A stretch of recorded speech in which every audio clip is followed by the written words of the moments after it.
एक दिन भीमसेन किसी सेवा कार्य के लिए वन में अकेले विचरण कर रहे थे। कांतिमान महाबली भीमसेन किसी को कुछ समझते नहीं थे। उधर दहाड़ मारी ऐसे ही जंगल में आनंद पूर्वक, वो दहाड़ गूंज पड़ी तो तत्काल देखा एक गुफा से मुंह फैलाए हुए अजगर ऐसे, और उसका आकर्षण इतने जोर का था कि जैसे कुछ चुंबक खींच लेता है, ऐसे भीम खींचे हुए चले गए और वो अपने शरीर से भीम को फांस लिया। जो अजगर होता पहला कार्य करता है अपने शिकार को अपने बंधन में इतना जकड़ता है कि वो चूर चूर हो जाए, फिर उसे लील जाता है। पर्वत काय विशाल अजगर महाबली भीमसेन ने देखा कि हल्दी का जैसा रंग, ऐसे उसकी त्वचा का रंग, और क्रोध में हुआ भीम को जकड़ने लगा। भीम ने अपनी बहुत ताकत लगाई पर कुछ काम नहीं कर रही उसकी जकड़ के आगे। भीमसेन का शरीर शिथिल होने लगा, अचेत होने लगे, कोई बल काम नहीं कर रहा। दसियों हजार हाथियों का बल जिनकी भुजाओं में है, अजगर से आज नहीं छूट पा रहे।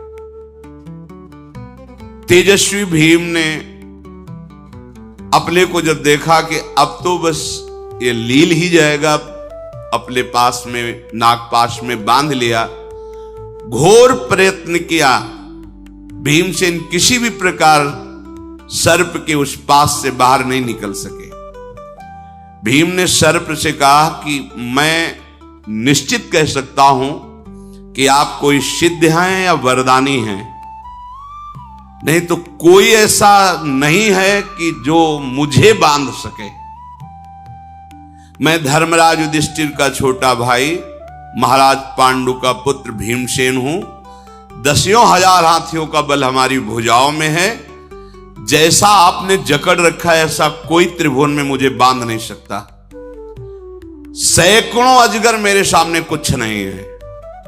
सैकड़ों केसरी, सिंह, व्याघ, महेश, गजराज एक साथ मिलकर आ जाए, सबको मैं भुजाओं की टक्कर से रौंद दूं। कोई भी त्रिभुवन का राक्षस, पिशाच, महाबली, नाग भी ऐसा नहीं जो मुझे बांध सके। लेकिन ये क्या कारण है? आपको कोई वरदान है या आप कौन हैं जो मैं आपके पास से अपने को नहीं मुक्त कर सकता? मेरी भुजाओं को ऐसा आपने बांध लिया है। अजगर ने कहा, महाबाहु, मैं बहुत समय से भूखा हूं। सौभाग्यवश देवताओं ने मेरे लिए बहुत बढ़िया भोजन भेजा है। कोई भी देहधारी हो, सबको अपने प्रिय प्राण है, प्राण का प्रिय आहार है। आहार जब मिल गया तो अब हमें तो आनंद मिलेगा ही, हम तुम्हें क्यों छोड़ दें? पर तुम जैसा पूछ रहे हो वैसा तुम ध्यान पूर्वक सुनो। मैं वैसा ही हूं, मैं कोई साधारण अजगर नहीं हूं। मैं मनीषी ब्रह्म ऋषियों का अपराध करने के कारण अजगर बना हुआ हूं। मैं देवराज इंद्र के पद से सीधे अजगर योनि में आया हूं, देवराज इंद्र के पद से। मैं तुम्हारा पूर्वज नहुष हूं, महाराज नहुष। तुमने सुना होगा, जब अपने वंश की कीर्ति सुनोगे तो तुम्हें सुना होगा नाम। मैं नहुष हूं, तुम्हारे पूर्वजों का पूर्वज हूं। मैंने ब्रह्म ऋषियों का अनादर कर दिया, इससे मुझे शाप प्राप्त हुआ, और शाप के एक दुर्भाग्य का स्वरूप तुम देख रहे हो। मैं शाप बना हुआ। यद्यपि तुम मेरे वंश के हो, अवध्य हो, मारना नहीं चाहिए, पर मैं इतना भूखा हूं कि अब मैं तुम्हें छोड़ नहीं सकता। मैं आहार बनाऊंगा क्योंकि मुझे अपने प्राण पोषण करने हैं। मुझे वरदान है कि दिन के छठे भाग में कोई सामने आ जाए, वो मेरे सामने से निकल नहीं पाएगा। मेरी जकड़ में जो आ गया वो कोई छूट नहीं पाएगा। ये ऋषियों ने दया करके मुझे वरदान दिया था। तुम वरदान के कारण ही निष्फल हो गए हो। मैं इंद्र के सिंहासन पर विराजमान हुआ, पर मुझे अभिमान हो गया। मैं ऋषियों का अपमान करने के कारण ऐसे संकट में पड़ गया हूं। इंद्र के सिंहासन का भोक्ता होकर के भी मैं कितनी तिर्यक योनि, नीच योनि में गिरा हूं। ये अगस्त ऋषि का शाप मुझे भ्रष्ट कर दिया। पर जब मैं गिर रहा था तो रो रो करके महर्षि से कह रहा था कि शाप से मुक्त होने का भी तो उपाय बता दीजिए। तो उन्होंने कहा था, जब पृथ्वी में तुम अजगर के रूप में होगे तो तुम्हारी स्मरण शक्ति नष्ट नहीं होगी, और जब तुम्हारे प्रश्नों का कोई उत्तर दे देगा तब तुम मुक्त हो जाओगे। तो मेरे प्रश्नों का उत्तर जब मिल जाएगा तब मैं सर्प योनि से मुक्त होऊंगा, तो तुम बच सकते हो, अन्यथा नहीं। और उन्होंने कहा था, तुम जिसे सामने आएगा पकड़ लोगे तो चाहे स्वयं बल ही क्यों ना हो मूर्तिमान, उसका धैर्य खो जाएगा और वो तुमसे छूट नहीं पाएगा, तुम्हारा आहार बन जाएगा। इस प्रकार उनके कहने के कारण तुम्हारा बल काम नहीं कर रहा। वस्तुतः तुम जैसा कह रहे हो वैसे ही बली हो। हजारों अजगर, हजारों सिंह, हजारों हाथी आ जाए तो भी भीम का कुछ नहीं बिगाड़ सकते। महाद्युते, मैं बड़ा दुष्कर्मी हूं, पश्चाताप हो रहा है। देवराज इंद्र के पद पर बैठ करके मैंने इन ब्रह्म ऋषियों से पालकी जुतवाई। ऊपर वो बैठे पालकी में ब्रह्म ऋषि। मैं इंद्रासन का सुख भोग कर इतना अभिमानी बन गया कि ब्रह्म ऋषियों को पालकी में जुतवा दिया। तुम मेरी पकड़ में आ गए हो, अब तुम छूटने वाले नहीं। यद्यपि मैं जानता हूं तुम हमारे वंशज हो, नहीं खाना चाहिए, पर मैं बहुत भूखा हूं। मैं अपने शरीर के रक्षा के लिए तुम्हें खाऊंगा। दैव ने मुझे अकारण आपको भोजन रूप में दिया है। भीम ने कहा, मुझे मृत्यु का शोक नहीं, पर शोक यह है कि अगर मैं मरा तो मेरे भाई इतने निराश हो जाएंगे कि फिर वो पुनः राजगद्दी में बैठने की सोचेंगे भी नहीं। और अगर धर्मराज युधिष्ठिर जैसा राजा ना हुआ तो प्रजा जीवित नहीं रहेगी। मेरी मृत्यु सुनकर के मेरे भाई सब उद्योग रहित हो जाएंगे। अर्थात जो आज हम ठान रहे हैं कि हस्तिनापुर का राज्य धर्मराज युधिष्ठिर प्राप्त करें, वो नहीं हो पाएगा। भुजंगम, मेरे शरीर छोड़ते ही मेरी माता प्राण छोड़ देगी, क्योंकि वो केवल जी ही इसीलिए रही कि मेरे पुत्र इतना कष्ट पा रहे हैं, पर अपने बाहुबल से एक दिन सिंहासन पर बैठेंगे। भीमसेन ऐसा कह ही रहे थे कि सर्प ने उनकी केवल 2 भुजाएं छोड़ी और जकड़ और मजबूत कर दी। उनको बहुत पीड़ा होने लगी भीम को। इतने में युधिष्ठिर जी की बाईं आंख फड़की और उनको लगा कोई अनिष्ट हो गया। युधिष्ठिर जी के महान हृदय में घबराहट पैदा हुई। यह धर्म का लक्षण होता है। द्रौपदी से पूछा, भीम कहां है? तो उनका ऐसे ही वो तो वन विहार के लिए निकल गए थे। धौम्याचार्य को तुरंत आगे किया तो भीम के पैर अलग ही दिखाई दे रहे थे। जहां जहां पड़ते थे वहां भूमि धस जाती थी। उनके चरण चिन्हों के आधार पर ब्राह्मणों को आगे करके युधिष्ठिर जी चले। पद चिन्ह देखते देखते आगे बढ़े। पद चिन्हों के सहारे जाकर उस कंदरा पर पहुंचे जहां भीमसेन को अजगर जकड़े हुए था। चेष्टा शून्य भीम हो रहे थे, केवल श्वास चल रही थी।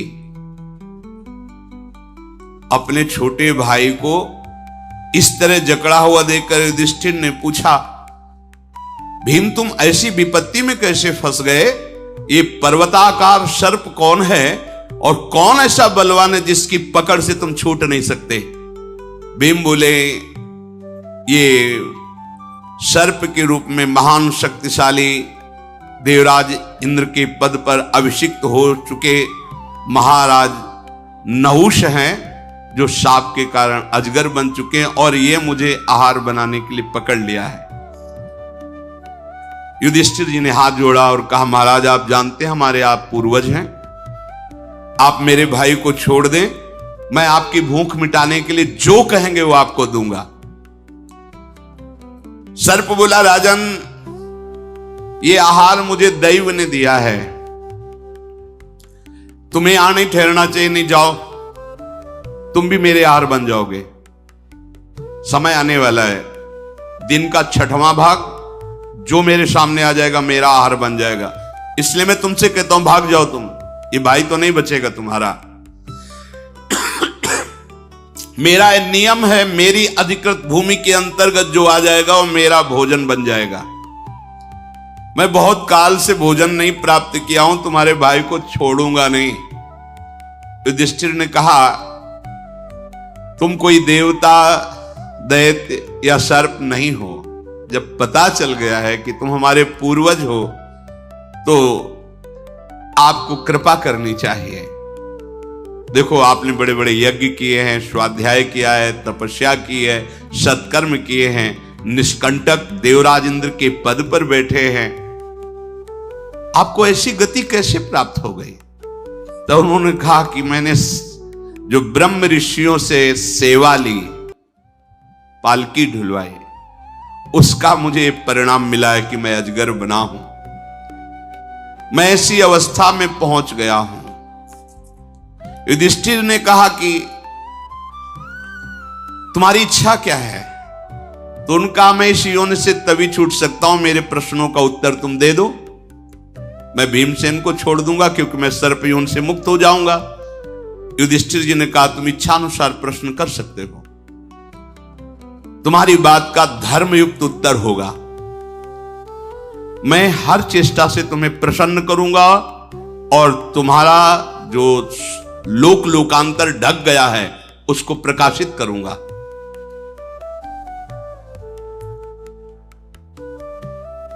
सर्प ने कहा कि मैं ब्रह्म ऋषियों का जीवन जानना चाहता हूं, तुम ही जानते हो उस तत्व को। किसे कहते हैं ब्रह्म ऋषि? ब्रह्म ऋषि किसे कहते हैं? जानने योग्य तत्व क्या है जिसे जान लेने के बाद कुछ जानना बाकी नहीं रहता? अनुमान से नहीं, अनुभव से। तुम महान बुद्धिमान साक्षात धर्म हो, मेरा उत्तर दीजिए। युधिष्ठिर ने कहा नागराज, जिसमें सत्य विराजमान हो, वाणी में और जीवन में भी, और दूसरों को सुख देने की भावना हो, और हर अपराध को क्षमा करने का स्वभाव हो, बहुत ही सुशील और सरल स्वभाव हो, क्रूरता कभी छू न गई हो, और तपस्या जिसके स्वभाव में बैठी हो, जिसमें ऐसे सद्गुण विराजमान हो, उसे ब्रह्म ऋषि कहा जाता है। सत्यम दानम क्षमाशीलो मानसंस तपो घृणा दृश्यन्ते यत्र नागेंद्र स्वब्राह्मण इति स्मृता। और तुमने पूछा जानने योग्य तत्व क्या है? तो जानने योग्य तत्व परब्रह्म है। जो परब्रह्म को जान लेता है वो दुख और सुख दोनों से परे पहुंच जाता है। जो उस तत्व को जान लेता है उसके हृदय में कभी शोक नहीं होता है। जानने योग्य तत्व दुख और सुख से परे बताया तुमने। नहुषी बोले पर मैं तो सबको दुख और सुख से युक्त देखता हूं। हां, सत्य है, जो दिखाई देता है वो तत्व नहीं है। जो दिखाई देता है सुख दुख वो भोक्ता देहाभिमानी जीव है, वो तत्व नहीं है। तत्व तो अनुभव में आने की, वो देखने वाली वस्तु थोड़ी है। वो लक्षणों के अभाव में जो तुम बाहरी देख रहे हो शरीर क्रिया, और देहाभिमानी जीव जो दुख सुख का भोक्ता कर रहा है वो अपने स्वरूप को नहीं जान रहा है। तत्व दुख सुख से परे शोक रहित स्थिति है। जो दुख सुख से परे वेद्य तत्व है, दुख सुख से शून्य है, उस पद को जानने के लिए देह भाव का त्याग करना होता है। वो हर समय देही भाव में तो रहते हैं, देखो ना, उठना बैठना खाना पीना चलना बोलना, लेकिन जो तत्व बोध जिसे हो जाता है, ये सब करते हुए भी वो कुछ नहीं करता। नागराज मेरा तो यही विचार है, फिर आप जैसा कहें। जिससे संस्कार सदाचार और देह भाव का नाश ये प्राप्त होता है, वो ब्रह्म ऋषि का संग कहलाता है। संस्कार, भागवती, सदाचार, इंद्रियों का संयम और देह भाव का नाश अर्थात आत्मस्वरूप में स्थिति, ये किसके संग से, किस साधन से? बोले ब्रह्म ऋषियों के संग से, भगवत प्रेमी महात्माओं के संग से। फिर शरप ने कहा कि मैं तुम्हारी बात अच्छी तरह से समझ रहा हूं, तुम ठीक से धर्म को जानने वाले हो। तुम्हारे भीमसेन को अभी तो मैं नहीं खा रहा, पर जानने योग्य बात का और विस्तार से वर्णन करो। तो युधिष्ठिर जी ने कहा, वेद वेदांगों के पारगामी विद्वान जिस आचरण को प्रमाणित करते हैं वही आचरण करना चाहिए, मनमानी नहीं। हम वेदों को नहीं जानते, शास्त्रों में क्या लिखा है इतना पढ़े नहीं सब। तो जो संत गुरुदेव बोल रहे हैं वो सार है, उसको पकड़ो, उसके अनुसार चलो। वेद रूपी जंगल में तुम भटक जाओगे, नहीं जान पाओगे रास्ता क्या है। ऐसा समझो जैसे मेडिकल स्टोर है, तुम परेशान हो सर दर्द से, तो अब तुम दवाई जानते नहीं हो, अब कोई ऐसी दवा खा ली जिसमें तुम्हें परेशानी हो, तो डॉक्टर के साथ मेडिकल स्टोर अर्थात उनकी लिखी हुई दवा के साथ, तो फिर वहां से जो औषधि मिलेगी वो काम करेगी। ये शास्त्र हैं, वेद हैं, पूरे मेडिकल स्टोर, हर रोग की औषधि है। सदगुरु हैं, डॉक्टर, वैद्य, वो जो तुम्हें दे रहे हैं उसे पालो। अब ये मत कहो कि उस शीशी में लाल लाल बहुत मीठा लग रहा होगा, वो वाली देव दवा, ये नहीं, ये दवा है। हाँ, हम लोग क्या चाहते कि खूब सम्मान मिले, और सबसे आते ही ये हमें गले लगाएं, दुलार करें, पुचकारें, बैठारें, और फिर मतलब जो चाहे वो हमसे ले लें, पर हमको खूब सम्मान दें। ऐसा नहीं हो सकता, नहीं हो सकता। बहुत कड़वी दवा है ये जो दी जाती है, पर भवरोग की अचूक दवा है। अब जो बर्दाश्त कर पावे सो। इस विषय में सर्प ने कहा कि मैं आपसे प्रश्न करता हूं कि दान देने से, सत्य और प्रिय वचन बोलने से और अहिंसा करने से, मतलब अहिंसा, किसी की हिंसा न करे, उत्तम गति पा सकता है। आपका क्या विचार है? युधिष्ठिर जी ने कहा, दान से भी बड़ा पलड़ा भारी होता है सत्य का, और अहिंसा और हितकर भाषण सत्य से भी भारी होता है। अगर सत्य बोल रहे हो, दूसरे का हृदय चूर चूर कर दिया, दूसरे का नाश का अवसर आ गया, दूसरा बंधन में पड़ गया। सत्य, हितकर, मृदु और अहिंसा, किसी की हिंसा ना हो, बोले इससे उसको मैं श्रेष्ठ समझता हूं। महाराज, दान, सत्य, तत्व, अहिंसा और प्रिभाषण, इनकी गुरुता और लघुता कार्य की महत्ता के अनुसार देखी जाती है। आपका क्या विचार है? युधिष्ठिर जी ने कहा, उत्तम लोकों की प्राप्ति करने के लिए अगर देहाभिमान रहित होकर के दान किया जाए तो उत्तम गति की प्राप्ति होती है। प्रश्न किया फिर कि मनुष्य की गतियां देखने में आती हैं, स्वर्ग की प्राप्ति, कर्मों का निश्चय रूप से मिलने वाला फल और देहाभिमान पुरुष की गति, इस विषय में आप प्रकाश डालिए। तो आपने कर्मों के अनुसार जो वर्णन किया, 3 गतियां होती कर्मों के अनुसार। एक जो बहुत पुण्यात्मा होते हैं, जिनसे पाप कर्म नहीं बनते, प्रायः पुण्य और भजन में अंतर ध्यान रखना। तीर्थों में जाके खूब दान और पुण्य, सब ये यज्ञ आदि बड़े बड़े अनुष्ठान करवाना, देव मंदिरों को स्थापना करना, कुआं बावरी और सेवा करवाना, ये सब पुण्य के अंतर्गत आता है। मैं कर रहा हूं ना, और अगर यही सब प्रभु को अर्पित किया, प्रभु का दास बन करके, तो गति बदल जाएगी। जो पुण्यात्मा जन है, जिनका केवल पुण्य में ही अनुराग होता है, ऐसे हैं। हमने देखा था कानपुर में एक जब आश्रम में रहते थे तो गुरु आश्रम में, तो एक मैदा फैक्ट्री के बहुत बड़े कई मैदा फैक्ट्रियां थी, पर वो पुण्यात्मा थे, देखा उनका स्वभाव देखा, वो आधा किलोमीटर दूर ही अपनी गाड़ियां खड़ी कर देते, 10 गाड़ियां उनके साथ आती थी, अंगरक्षक को सब वहीं खड़े, धोती कुर्ता गमछा, नंगे पैर आश्रम तक आना, प्रणाम करके बैठना, बिल्कुल ऐसे जैसे एक साधारण आदमी। सतचंडी यज्ञ कानपुर में की थी, करोड़ों रुपया लग, सब भोजन जो जितना चाहो पाओ। और आप सेवा जानते क्या करते थे, एक ऐसे ड्रम जैसा ले हुए साथ और एक झाड़ू, जहां कोई दोना पत्तल फेंकता डाल, जैसे कोई पूछता है यज्ञ कौन करा रहे हैं, भाई हमको तो सेवा यहां दोना पत्तल उठाने, आप किसी और से जानकारी की, वो स्वयं एक पैसा किसी का नहीं, स्वयं अपना। ये पुण्यात्मा पुरुष जानने भी नहीं दे रहे कि कौन कर रहा है।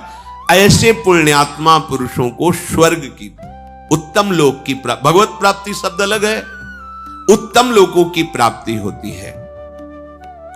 और जो शास्त्र विरुद्ध मनमानी आचरण करते हैं, क्या शास्त्र कहता है क्या संत कहते हैं उसकी तरफ ध्यान ही नहीं, फिर उनको नारकी गतियों में जन्म मिलता है और नरक की प्राप्ति होती है, वहां कष्ट भोग करके नीच योनियों को प्राप्त होते हैं। और जिनसे कुछ पाप बने और कुछ पुण्य बने, उनको मनुष्य मृत्यु लोक की प्राप्ति, जिसमें मनुष्य योनि ये दोनों से मिश्रित है, पाप और पुण्य दोनों से मिश्रित शरीर की रचना होती है। जो आलस्य और प्रमाद का त्याग करके, किसी की हिंसा न करते हुए, अपने शास्त्र संयम के द्वारा दान और शुभ कर्म प्रभु को अर्पित करते हुए भजन करते हैं, वो भगवत प्राप्त होते हैं। 3 गतियां, और ये सबसे बिलक गति। पहली गति जो उत्तम पुण्य कार्य ही करते रहते, पुण्य उसी का सफल है, ध्यान रखना, धर्म से कमाया हुआ और कोई जान न पावे वो पुण्य, और जो ये प्रकाशित किया जाता है तो 4 लोग जो उसकी बड़ाई करते हैं वहीं उसका प्रभाव खत्म हो जाता है। इसीलिए जो चतुर सुजान दाता होते हैं, कोई जान ही न पावे, जिसको अपने यश सुनने की अभिलाषा होती है और बड़ाई पाने की अभिलाषा होती, सम्मान प्राप्ति, वो यहीं भोग लेता है, वो पुण्य उसको स्वर्ग ले जाने लायक नहीं रहता। स्वर्ग ले जाने वाला या उत्तम लोकों की प्राप्ति कराने वाला वो पुण्य होता है जो किया और कोई जाना नहीं। बिल्कुल, कितनी बड़ी बात है, करोड़ों अरबों रुपया लगा के यज्ञ कर रहा हो, वो व्यक्ति स्वयं दोना पत्तल फेंक रहा है। अगर कोई पूछ दे उनसे कि यज्ञ कौन करा रहा है, तो ये कहते मुझे तो ये सेवा मिली, आगे तो मैं जानता नहीं, आप किसी और से बात की। पूरा निरीक्षण, और सब उनके आदमी दैन्य हाथ जोड़े सबकी सेवा में, वो केवल दोना पत्तल भी। भगवान श्री कृष्ण के राजस्व यज्ञ में अग्र पूजा हुई और सबके चरण धोने की सेवा सरकार ने ली। दैन्य और गुप्त, देने के बाद अहंकार नहीं और देने के बाद कोई जान न पावे, वो सुकृत, वो जाते हैं सुकृत लोगों को। और जो मनमानी आचरण करते हैं, पापाचार, नरक और नीच योनियों को, जो पाप और पुण्य दोनों जिनसे होते रहते हैं, वो मनुष्य योनि को प्राप्त होते हैं। और जो अपने शास्त्र संयम के अनुसार कर्म करते हैं, दान पुण्य शुभ कर्म, ये सब भगवान को अर्पित करते और भजन करते, उनको भगवत प्राप्ति होती है, जहां आना जाना नहीं है। जो विपरीत आचरण करता है, मनमानी आचरण करता है, वो पशु पक्षी की योनियों में जन्म लेता है। इसका कारण यह है कि वो काम और क्रोध लोभ से युक्त होकर के मानवता से भ्रष्ट हो जाता है, इसलिए उसे नीच योनियों की प्राप्ति होती है। प्रयोजनवश जीव प्रायः इन्हीं 3 गतियों को प्राप्त होता है। ये जो चौथी बात बताई गई, ये देहाभिमानी को प्राप्त नहीं होती। देह भाव से युक्त होकर इंद्रियों की परवस्तावश जो बार बार भोगों को भोगता है, उसे जन्म लेना पड़ता है और दुख सुख का उपभोग करते हुए फिर जीवन बिताकर फिर मरण फिर जन्म। जो सबका हित करते हुए आत्मस्वरूप प्रभु का भजन करता है और अपने सारे कर्म प्रभु को अर्पित करता है, वो परब्रह्म में भली भांति प्रतिष्ठित हो जाता है, अर्थात वो भगवत प्राप्त हो जाता है। तुम तो बड़े सर्वज्ञ हो, जो प्रश्न करता हूं उसका उत्तर दे देते हो, तुमने बहुत बड़े अद्भुत कर्म किए हैं, तभी तुम्हें ऐसा ज्ञान प्राप्त हुआ है। अद्भुत कर्म का तात्पर्य है तुमने ऋषियों की जरूर सेवा की। तो 10,000 ऋषि अब भी वनवास में महाराज युधिष्ठिर के पास हैं और उन्हीं के लिए वो क्लेशित हुए थे कि कैसे भोजन पवाऊं। तो भगवान सूर्य की आराधना करके वो बटलोई प्राप्त की थी। तो महाराज फिर एक प्रश्न का और उत्तर दीजिए। ये जो बड़े बड़े धन संपत्ति वाले जन हैं, ये अपने को बुद्धिमान समझते हैं, शूरवीर समझते हैं, पर इनको कौन ऐसा है जो मोह में डाल देता है, दुर्गति हो जाती है, जैसे मेरी हुई। नहुष जी कह रहे हैं जो सर्पयोन में, मैं देवराज इंद्र के पद पर था, उस पद में जाते ही मैं मदोन्मत्त हो गया और मेरे से वो अपराध बना जो बिल्कुल नहीं होना चाहिए।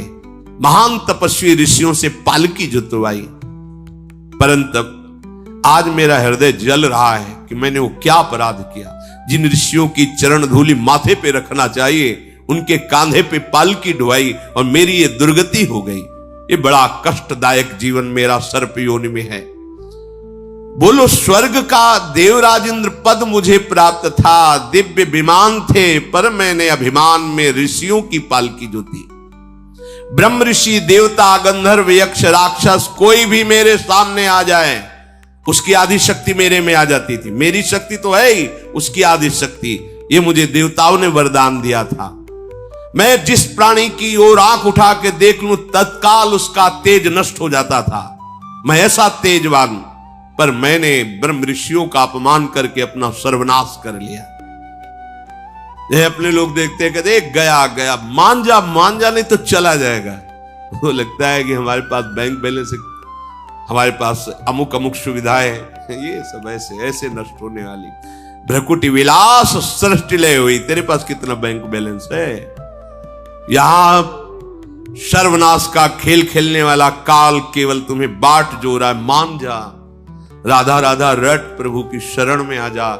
ये अभिमान छोड़ दे, मैं कुछ कर लूंगा, कुछ नहीं कर पाएगा। ये काल तुझे नष्ट कर देगा। बस प्रभु की शरण में हो जाओ। जो करा रहे हैं उन्हीं के द्वारा कराए हुए सत्कर्मों को उनको अर्पित कर दो, भगवत प्राप्त हो जाओगे। पर कौन भगवत प्राप्त होना चाहता है? कौन शांति चाहता है? चाहते सब सुख हैं, पर मार्ग दुख का अनुसरण करेंगे।